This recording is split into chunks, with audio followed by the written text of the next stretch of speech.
4 anime villains that were actually right. Think about it. What if villains aren't born wrong?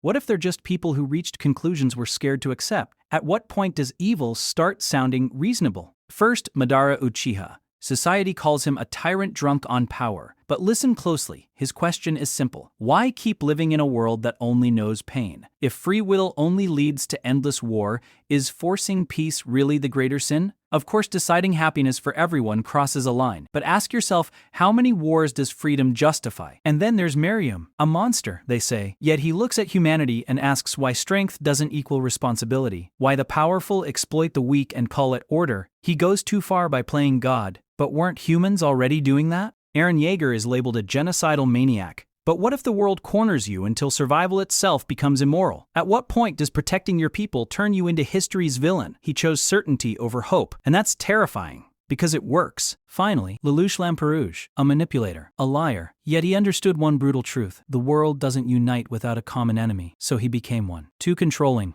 too absolute. But how else do you end endless cycles of hate? Rank them how you want. Madara exposes false peace. Meruem exposes human hypocrisy. Eren exposes survival's cruelty. Lelouch exposes the cost of unity. Maybe villains aren't here to be hated. Maybe they're here to show us what the world refuses to fix.